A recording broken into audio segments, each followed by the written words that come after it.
যারা মুক্তিযোদ্ধার চেতনায় লালিত পালিত হচ্ছে বলে দাবি করছে, তারা মিছিলে বলতেছে জনাব মামুনুল হক সাহেব এবং চরমোনাই পীর ফয়জুল করিম সাহেব দুইজনের নাম ধরে বলতেছে যে মামুনুল হকের গালে গালে জুতা মারো তালে তালে, এবং ফয়জুল করিমের সাহেব তারও নাম নিয়ে বলছে তারা যে ফয়জুল করিমের গালে গালে জুতা মারো তালে তালে। সম্মানিত হানাফি ভাই এবং আলেম ওলামা যারা আছেন, আজকে যদি এই কথাটা কোনো আহলে হাদিস বলতো তাহলে এতক্ষণ আপনারা দাও কোরআন নিয়ে মাঠে নেমে যেতেন এবং কি করতেন এটা আপনারা বুঝতে পারছেন। মানে আপনারা দুর্বল যাকে পাবেন তাকে ছেড়ে দিবেন না। এবার আপনারা নিজেরাই চিন্তা করুন যে মামুনুল হক সাহেবের মতো একজন আলেমকে এবং ফয়জুল করিম যার লক্ষ লক্ষ মুরিদান রয়েছেন, মনে প্রাণে তাকে ভালোবাসেন, তার জন্য জীবন দিতে প্রস্তুত, আপনাদের পীর সাহেবকে নিয়ে আজকে গালে গালে জুতা মারতে বলছে। তো আপনারা তাওহিদি জনতা ওলামা পরিষদ কোথায়? ইমাম পরিষদ, ওলামা পরিষদ, তাওহিদি জনতা, ইমান আকিদা সংরক্ষণ পরিষদ কমিটি কোথায় আপনাদের ইমান আমল?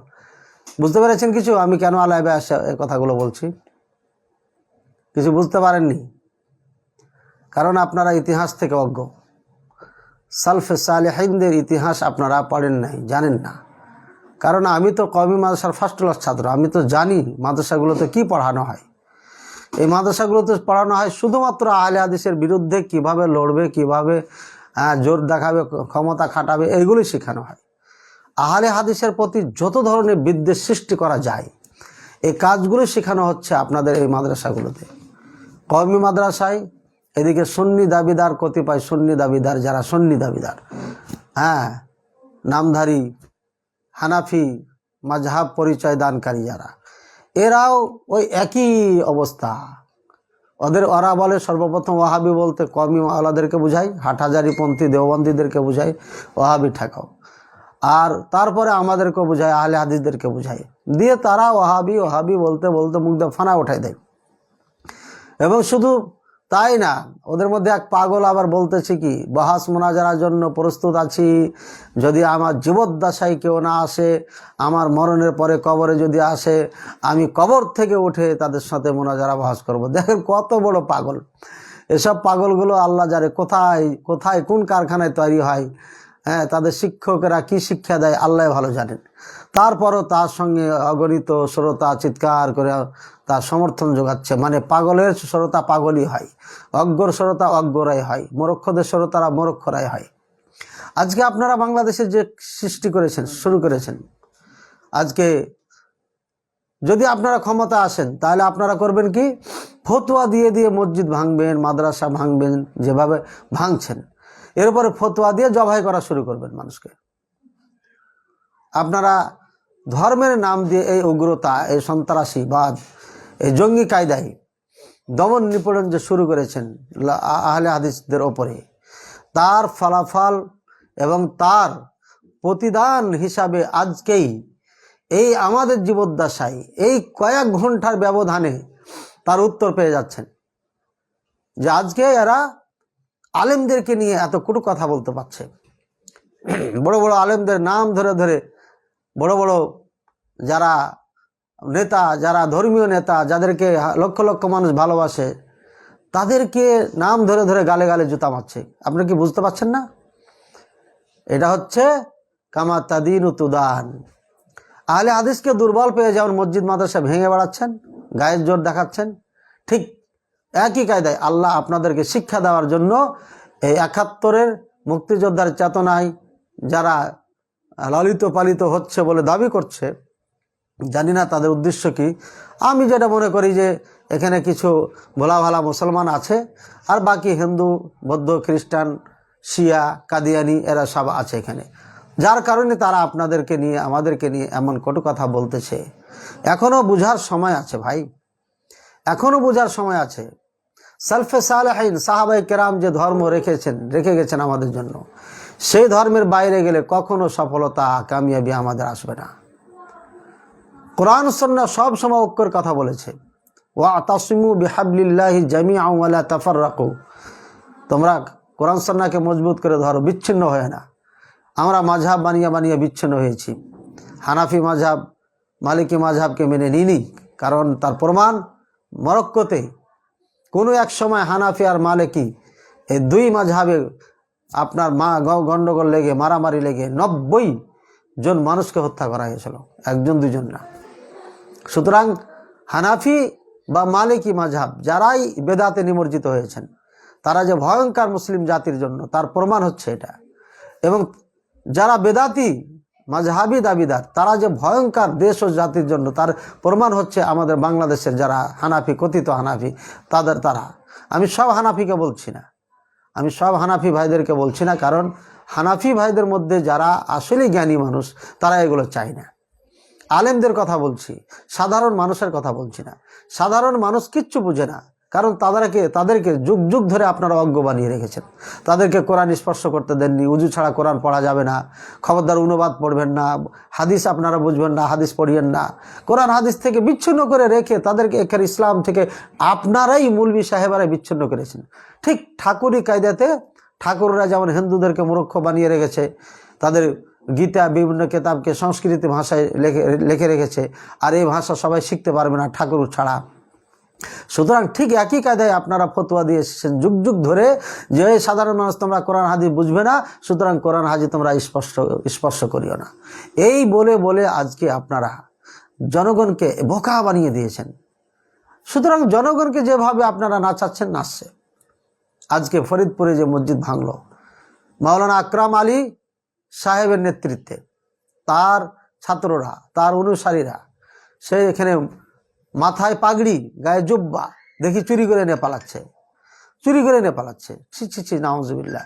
মাদ্রাসার পণ্যকে, মাদ্রাসার জিনিসকে কেউ চুরি করছে, গ্যাস সিলিন্ডার, কেউ চুলা, কেউ আপনার ফ্যান, কেউ আবার চুরি করেছে আপনার আলমারি, কেউ চুরি করেছে ট্রাঙ্ক, বাচ্চাদের ট্রাঙ্ক। আরে এক মৌলবি তো দেখতেছি যে তোষক নিয়ে পালাচ্ছে, মাথায় পাগড়ি আর গায়ে জুব্বা, দাড়ি তো আছি। এই কেমন শিক্ষা রে ভাই আপনাদের! ছি। যেমন হাদিস চোর, আপনারা হাদিস চুরি করছেন ধর্মের নাম দিয়ে, আর দুর্বল হাদিসগুলোকে সহি বানাচ্ছেন, বুখারী মুসলিম হাদিসকে প্রত্যাখ্যান করছেন। ঠিক একই কাজে তা করেছেন। যাক, আমি লম্বা করে ফেললাম, দুঃখিত। আমি যেটা বলতে চাচ্ছি যে আপনারা ফতোয়া দিয়েছেন কি, আহলে হাদিসদের মসজিদ হচ্ছে মসজিদে জেরার। মসজিদে জেরারকে ভেঙে ফেললে কোনো সমস্যা নাই। হ্যাঁ, আমরাও বলছি মসজিদে জেরার যেটা, সেই মসজিদকে ভাঙলে কোনো সমস্যা নাই। তবে মসজিদে জেরার চিনতে হবে। আপনি ফরিদপুরের মসজিদ ভাঙলেন কেন? রাজশাহীর মসজিদে এসে হাত দেন তো দেখি, বাপের বেটা কেমন আছেন। মসজিদে রাজশাহীতে হাজার হাজার মসজিদ রয়েছে। চাঁপাইনবাবগঞ্জে যান তো, দিয়েড়া মায়ের কেমন দেয় দেখেন, বুঝবেন। যান চাঁপাইনবাবগঞ্জে, যা মসজিদে হাত দেন। আমার এলাকায় এসে মসজিদে হাত দেন, বাপের বেটা কেমন আছেন। মসজিদ ভাঙচুর করে বেড়াচ্ছেন। মসজিদে জেরার আহলে হাদিসের, হ্যাঁ, মসজিদে জেরার কেন বানাইছেন আপনারা? হ্যাঁ, বুকে হাত বাঁধে, জোরে আমিন বলে, কাতার সোজা করে পায়ে পায়ে কাঁধে কাঁধে মিলিয়ে দাঁড়াই, তারপরে আপনার রফেল আদায় করে, এগুলো মসজিদে জেরার? হ্যাঁ, এই কারণে মসজিদে জেরার। ঠিক আপনাদের মতো মূর্খ আলেমদেরকে, যারা হাদিস কোরআন বোঝেন না। সহিহ বুখারীর, মুসলিম, আবু দাউদ, তিরমিজি, নাসাই, ইবনে মাজাহ, এই 6টি কিতাব পৃথিবীর সেরা কিতাব। আপনারাই বলেন সিয়াসিত্তা। এই 6টি কিতাব, এই কিতাবের মধ্যে আপনার শুধু একামত একবার করে দিতে হবে, এ মর্মে 18টি হাদিস উল্লেখ করেছেন ওলামা মুহাদ্দিসিন এই 6টি কিতাবে। তারপরে আপনার কাতার সোজা করতে হবে, কাঁধে কাঁধে পায়ে পায়ে লাগাতে হবে, এ মর্মে কম বেশি 40টি হাদিসে 6টি কিতাবই আছে। তারপরে রফুল ইয়াদাইন করতে হবে, রফুল ইয়াদাইন করতে হবে রুকুর থেকে ওঠার সময়, তাশাহুদের থেকে, সব মিলে আপনার 34টি হাদিস এই 6টি কিতাবে আছে। অন্য কিতাবগুলো বাদই দিচ্ছি। তারপরে আমিন জোরে বলতে হবে, এই 6টি কিতাবে 32টি হাদিস আছে। এই এতগুলো হাদিস আপনাদের চোখে পড়ে না? এত নির্লজ্জ কেন আপনারা? এত ধোঁকাবাজি কেন আপনারা? আপনারা কি মরবেন না? আপনাদের কি কবরে যেতে হবে না? আপনাদেরকে আল্লাহর সামনে দাঁড়াতে হবে না কিয়ামতের দিন? যে আমলগুলো সাহাবায়ে কেরাম করেছেন, তাবেঈনে কেরাম করেছেন, চার মাযহাবের চার ইমাম করেছেন, আবু হানিফা রাহিমাহুল্লাহকে নিয়ে আপনারা নিয়ে এনেছেন, মিথ্যা না সত্য আল্লাহ ভালো জানেন উনি কিভাবে সালাত পড়েছেন। হ্যাঁ, উনি বলেছেন সাহাল হাদিস ফাহুয়া মাযহাবি। সুতরাং বোঝাই যাচ্ছে আবু হানিফা রাহিমাহুল্লাহর নামে ওটা আপনারা মিথ্যাচার করেছেন। উনি সহি হাদিসের ভাষ্যকার ছিলেন, সহি হাদিসের উপর আমল করতেন, হয় অথবা এই সহি হাদিস পান নাই, ওনার মতো করে উনি যেটা পেয়েছেন সেটারও আমল করেছেন। উনি আহলে হাদিসদের ইমাম, আপনাদের ইমাম না। আল্লাহর কসম খেয়ে বলছি, এটা বর্তমান সচরাচর ভারতের হানাফিদের ইমাম না। উনি হচ্ছেন আহলে হাদিসদের, আমাদের ইমাম। আপনাদের শুধু মুখে দাবি। চার মাযহাবের চার ইমামই আহলে হাদিস ছিলেন। ইমাম বুখারী, মুসলিম, আবু দাউদ, তিরমিজি, নাসাঈ, ইবনে মাজাহ সমস্ত আইম্মায়ে কেরাম যারা হাদিস লিখেছেন সবাই আহলে হাদিস ছিলেন। কয়েকজন হানাফি ছিলেন, তার মধ্যে যেমন তহাবী রাহিমাহুল্লাহ, হ্যাঁ, তারপরে যে কয়েকটা ব্যাখ্যাকারক যেগুলো ছিলেন, এগুলো উল্লেখযোগ্য যারা মুহাদ্দিসিনে কেরাম, যারাই মুহাদ্দিসিনে কেরাম অধিকাংশ মানে শতকরে 99% মুহাদ্দিসিনে কেরাম সবাই আহলে হাদিস ছিলেন। আপনারা কেমনে এই আহলে হাদিসকে আজকে তাদের মসজিদকে মসজিদে জেরার বলেন? আমি তো আপনাদেরকে চ্যালেঞ্জ করেছি, আপনাদের মসজিদে এক নয়, দুই নয়, 72টি কাজ হয় যেটা মক্কা মদিনায় হয় না। আপনারা যে বেদাতগুলো করেন দলিলবিহীন, এইগুলোই তো আমার কাছে অনেক নোট করা আছে। এটা 40টা 50টার নিচে হবে না। তারপর আমি কমপক্ষে বলে রাখি যে 25টার নিচে না। তো যাদের আমল মসজিদে নববীর সাথে মিল খায় না, কাবার সাথে মিল খায় না, তারাই তো মসজিদে জেরার। এবং মসজিদে জেরার কারা, কোনটা, এটা তো কোরআনে স্পষ্টই বলে দিয়েছেন। অপব্যাখ্যা করে মানুষকে, সাধারণ মানুষকে বোকা বানাচ্ছেন কেন? শিক্ষা নেন, ঐক্য কিভাবে হবে সেই চিন্তা করেন, না হলে এভাবে গালে গালে জুতা খাবেন। এই যে জুতা মারা শুরু করেছে, একদিন গালে গালে জুতা খাবেন। আমরা মুসলমান তো ধ্বংস এভাবেই হয়ে গেলাম। আমরা বিভক্তির কারণে আমাদের শেষ।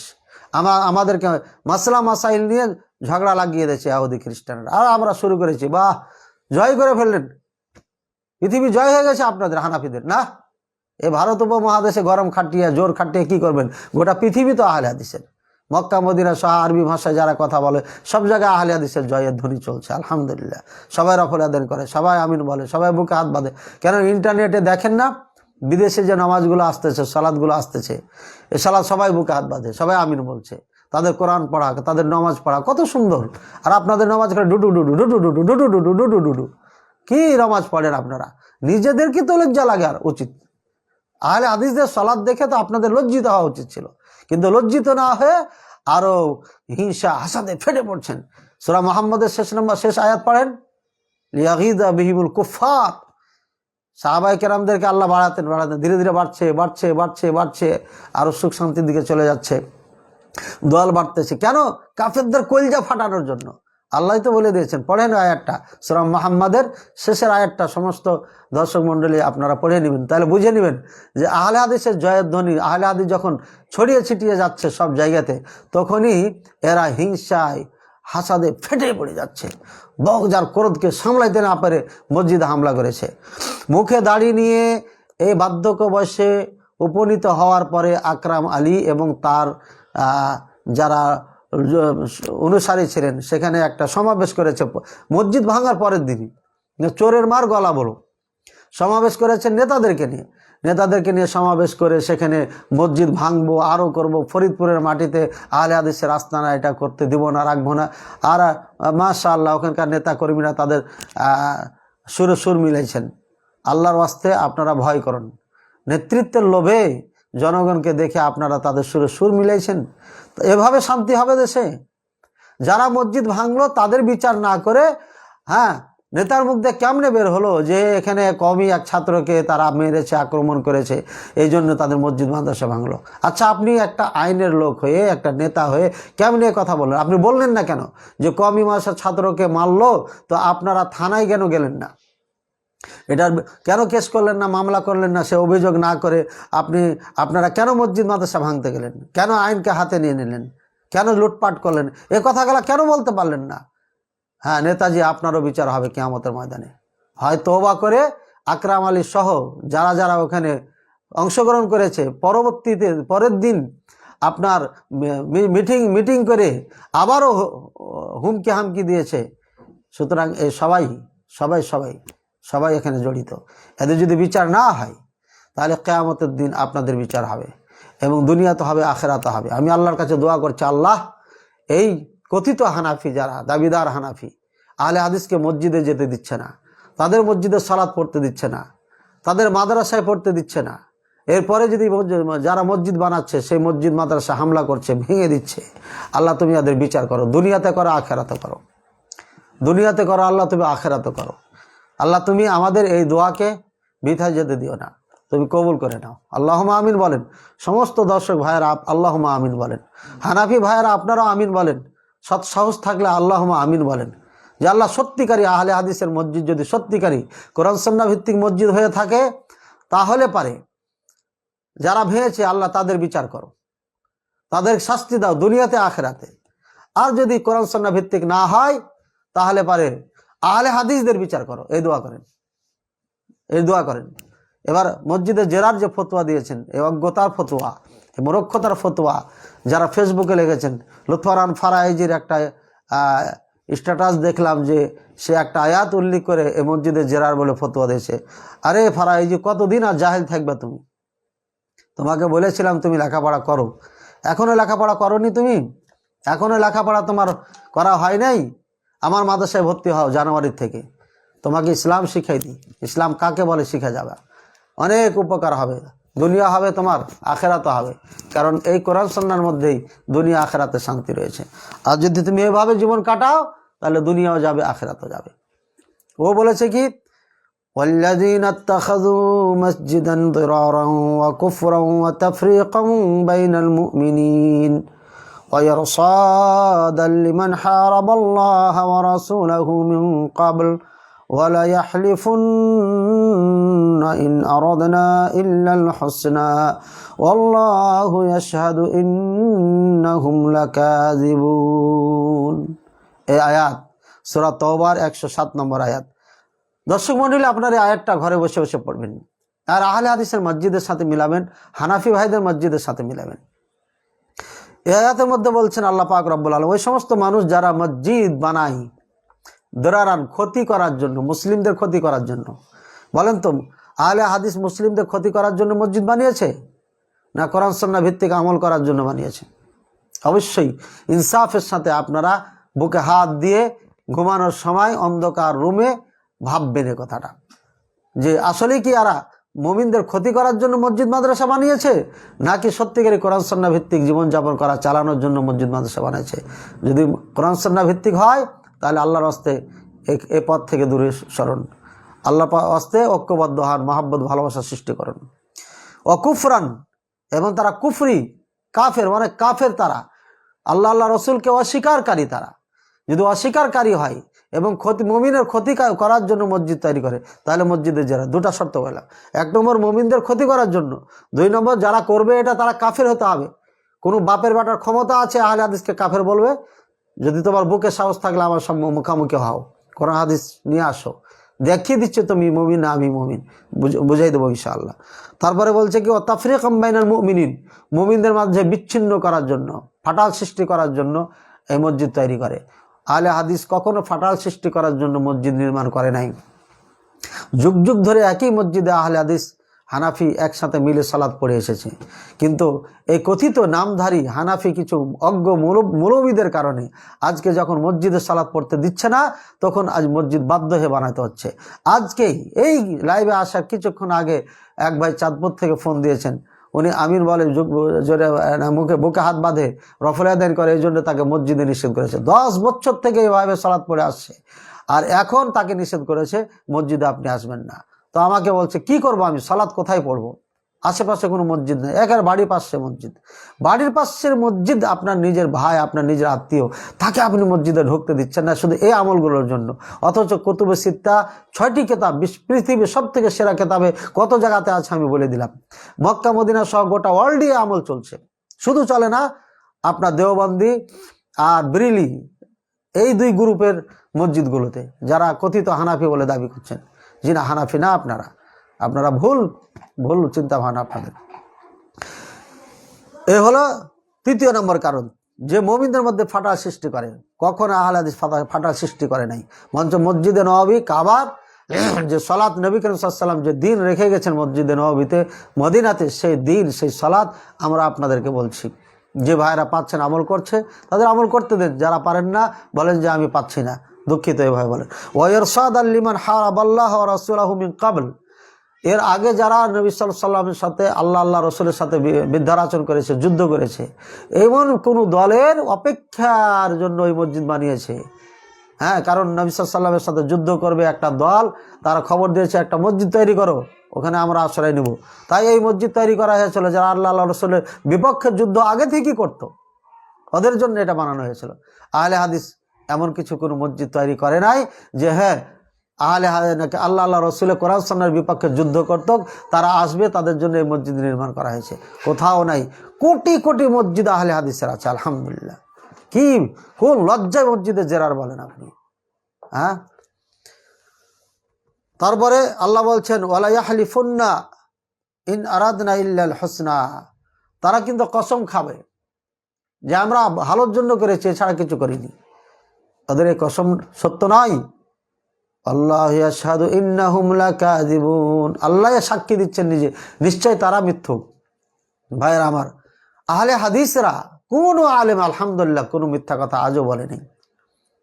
হতে পারে কেউ বই লিখেছে, ভুল করেছে, সেটা হওয়াই স্বাভাবিক। বড় বড় ইমামদের থেকে ভুল হয়েছে, কিন্তু ইচ্ছাকৃত জেনে শুনে হ্যাঁ আহলে হাদিস প্রচারের জন্য কেউ যে মিথ্যা কথা বলে, কেউ ওয়াজ করে, এটা আমার জানা মতে নাই। আল্লাহ যেন কখনো কাউকে না করে। ভাইয়েরা আমার, আমি যে জন্য আসলাম আজকে, সেই মিছিল দেখে আসলাম।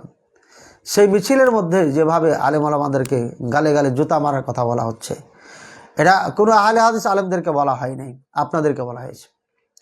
আমি বলবো যারা নেতৃত্ব স্থানে আছেন, কিবারে ওলামা যারা আছেন হানাফি মাযহাবের, সত্যিকারী যারা হানাফি মাযহাবের সত্যিকারী আলেমে দিন যারা, আপনারা ফরিদপুরের এই আপনার সালতা থানার আকরাম আলী সাহেব সহ যত আলেমরা আপনার ওখানে মসজিদ ভেঙেছে, ওলামা পরিষদ তাওহিদি জনতা নাম দিয়ে এই নামধারী আলেম যারা এবং নামধারী তাওহিদি জনতা যারা এই ব্যানারে যারা নিজকে প্রকাশ করেছে, এদের আপনারাই বিচার করে দিবেন। যদি আপনারা বিচার না করেন তাহলে আল্লাহ আপনাদের বিচার করবেন ইনশাআল্লাহ। এবং প্রশাসনের কাছে আমি আকুল আবেদন জানাবো যে অবশ্যই ফরিদপুর সালতা এই মসজিদ যে ভেঙেছে, এই মসজিদের বিচার করবেন, কঠোরভাবে বিচার করবেন। যদি বিচার না করেন আল্লাহর কসম এই নেতৃত্ব আপনাদের টিকবে না, এই নেতৃত্ব আপনারা হারিয়ে ফেলবেন একদিন।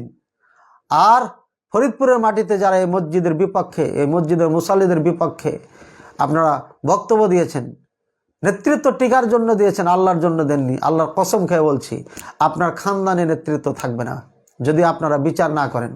যদি আপনারা এই মসজিদ মাদ্রাসাকে পুনরায় নির্মাণ না করে দেন, মসজিদ মাদ্রাসার পাশে যদি না দাঁড়ান, তাহলে এই নেতৃত্বের জন্য যে আপনি জনগণকে খুশি করার জন্য আপনারা বক্তব্য দিয়েছেন, আল্লাহর কসম খেয়ে বলছি আল্লাহ এদের নেতৃত্বকে এমনভাবে মিটিয়ে দিবে, এদের বংশধরে যেন কোনো নেতৃত্ব না থাকে।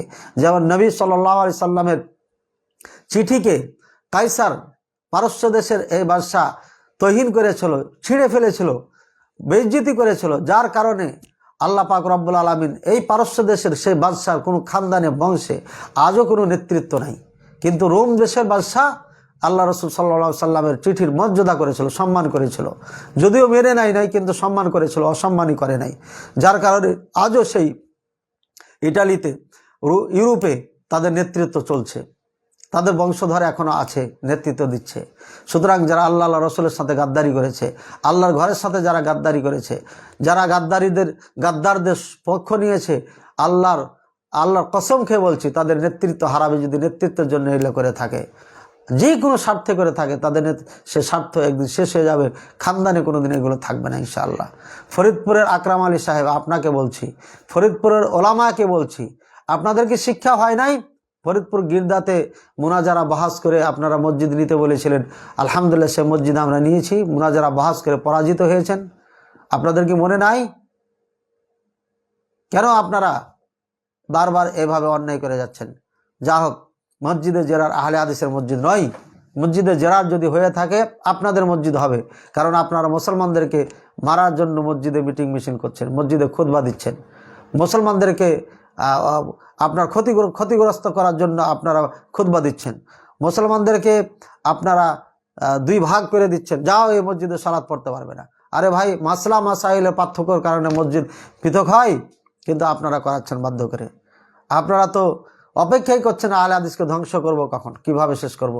এই যে মুনাফিকেরা যা করেছিল, এই কাফেররা যেভাবে মসজিদে জেরাত তৈরি করেছিল, সেই কাজগুলো আপনাদের মসজিদে হচ্ছে। প্লাস আপনাদের মসজিদের সাথে মসজিদে নববীর, নবী করিম সাল্লাল্লাহু আলাইহি ওয়াসাল্লামের মসজিদের সাথে মিল নাই। কয়টা বললাম আমি? 72টা মিল নাই। আমার এখানে 75টা লেখা আছে, তারপরও আমি কিছু বাদ দিচ্ছি, 72টাই ধরছি। এগুলো আপনার নাই।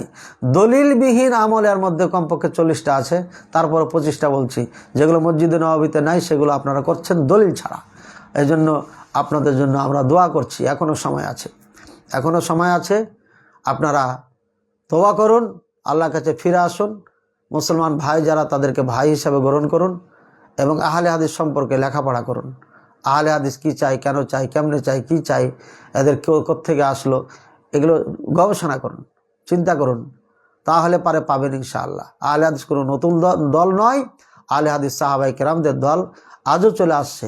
ইমাম বুখারী রাহিমাহুল্লাহ 256 হিজরিতে মারা যান, তাকে 2 মাস আগে 3 মাস আগেই অপবাদ দিয়েছিলেন বুখারার এই মৌলবীরা যে উনি আহলে হাদিসদের মাযহাবকে প্রচার করছে। আর অভিযোগের মধ্যে কি ছিল? একবার একামত দেন এবং উনি আপনার 13 রাকাত 8 রাকাত তারাবির সালাত পড়েন, ইত্যাদি ইত্যাদি সেখানে উল্লেখ করা আছে। আমি বলেছি ফিকহুদ দাওয়া আল সাহিহ ইমাম বুখারী রাহিমাহুল্লাহর সম্পর্কে বই লেখা, প্রথম খণ্ডে 26 পৃষ্ঠায় লেখা আছে, বইটি আমার কাছে আছে। এই বইগুলো খুঁজুন, পড়ুন, আইম্মায়ে কেরামদের জীবনী পড়ুন, মুহাদ্দিসিনে কেরামের জীবনী পড়ুন, আপনারা পেয়ে যাবেন আহলে হাদিস সঠিক পথ, সঠিক মানহাজে আছে আলহামদুলিল্লাহ। সুতরাং অতীতের থেকে শিক্ষা নিয়ে মুসলমান এক প্ল্যাটফর্মে আসুন। যদি এক প্ল্যাটফর্মে না আসেন তাহলে পারে আমাদের অদূর ভবিষ্যৎ অত্যন্ত অন্ধকার, এবং এইভাবেই আমরা মুসলমান শেষ হয়ে যাব, আর কাফেররা জয়ধ্বনি বাজাবে। আর আমরা এক দলকে মারবে যখন, তখন আমরা আরেক দল চেয়ে থাকবো, আমাদের আরেক দলকে মারবে তখন আপনারা আরেক দল চেয়ে থাকবেন, আর এভাবেই আমরা শেষ হয়ে যাব। আল্লাহ পাক রব্বুল আলামিন বুঝার তৌফিক দান করুন। আল্লাহ পাক রব্বুল আলামিন সকলকে কোরআন সুন্নাহ ভিত্তিক জীবনযাপন করার তৌফিক দান করুন।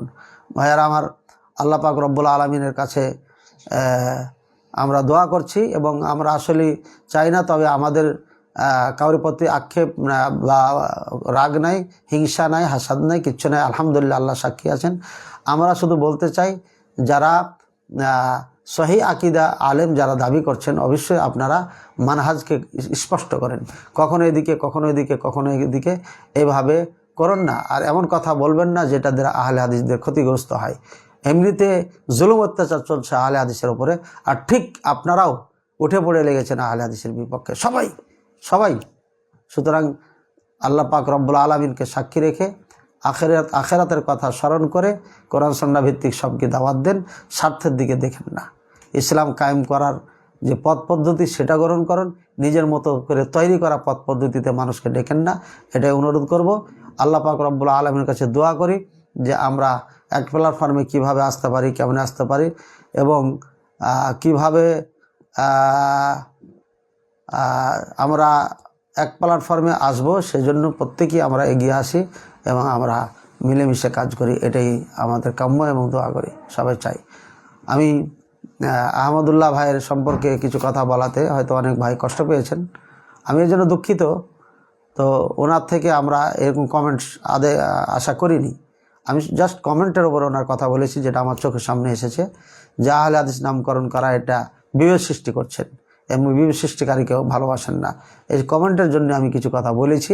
আমার ভাষাগত সমস্যা হতে পারে, কিন্তু আমি তার ক্ষতি করার জন্য বা তাকে হেয় প্রতিপন্ন করার জন্য আমি বলি নাই। জাস্ট ওনার এই মুখের ভাষা বা এই চিন্তা ভাবনা লক্ষ লক্ষ জনতাকে, মানুষকে বিভ্রান্ত করবে এবং লক্ষ লক্ষ মানুষকে বিব্রত অবস্থায় ফেলবে, এই জন্য আমি বলেছি।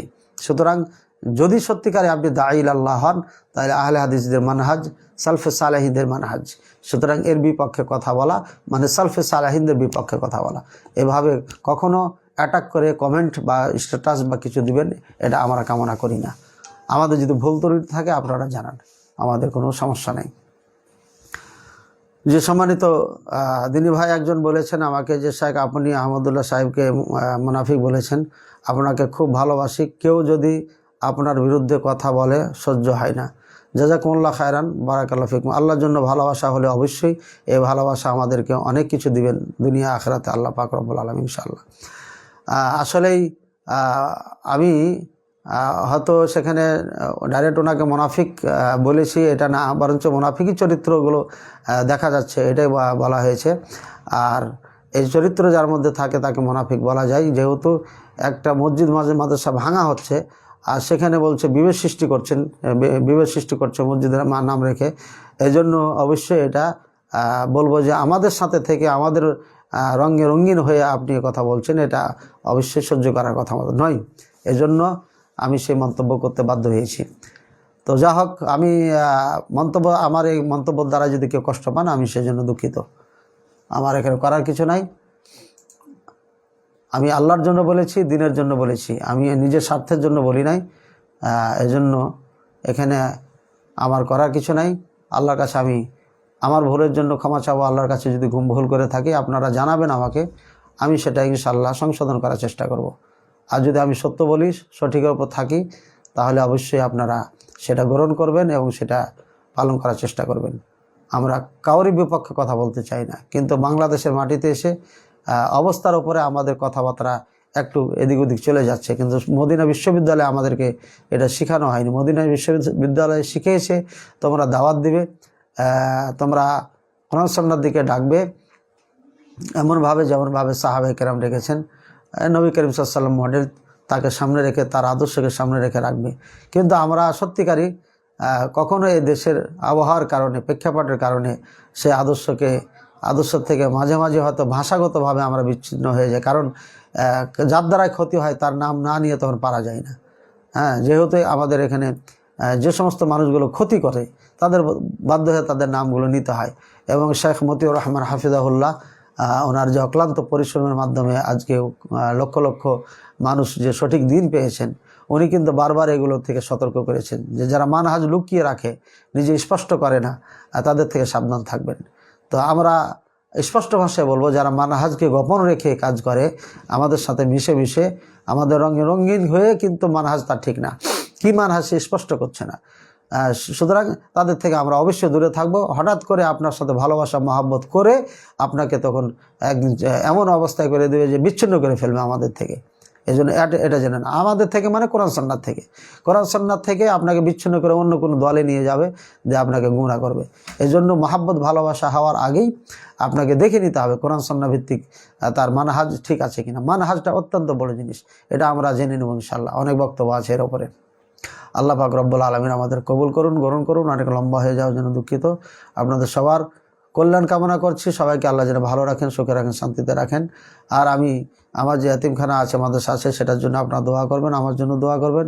সাথে সাথে জানুয়ারির থেকে যে মাদ্রাসা চালু করতে যাচ্ছি, এখানে অনেক একটি সুনামধন্য মাদ্রাসা হবে এটি। এখানে আলেম তৈরি হবে, এরাই বাংলাদেশের আনাচে কানাচে যে কাজ করবে ইনশাআল্লাহ। এবং তাদেরকে এমনভাবে তৈরি করা হবে যে তাদেরকে কোরআন সুন্নাহ দিয়ে ঠেকানো ইনশাআল্লাহ যাবে না, এইভাবে তৈরি করা হবে ইনশাআল্লাহ। আপনারা অতি সত্বরই এর ফলাফল পাবেন। 1 থেকে 2 বছরের মধ্যে আপনাদেরকে ফলাফল দিব যে কিভাবে ছাত্র তৈরি করতে হয়, কিভাবে আলেম তৈরি করতে হয়, কিভাবে কারখানা হয় আলেম তৈরি করার। ইনশাআল্লাহ এটা পেয়ে যাবেন, ইনশাআল্লাহ অচিরে পাবেন। আপনাদের সবার থেকে আমি দোয়া চাচ্ছি। আর যেভাবে পারবেন আমার সাথে থাকবেন, সহযোগিতা করবেন ইনশাআল্লাহ। আমরা খালি হাতে যাত্রা শুরু করেছি, জানি না এই যাত্রা যদি বাধাগ্রস্ত হয়ে যায় তাহলে সামনে হয়তো আর দাঁড়ানো যাবে না। এই জন্য আপনারা অবশ্যই আল্লাহর জন্য আলেমের দিন, আমরা কয়দিন আছে চলে যাব বলা যাবে না, কত আলেম চলে গেলেন। সুতরাং এভাবে আমরাও হয়তো একদিন হারিয়ে যাব।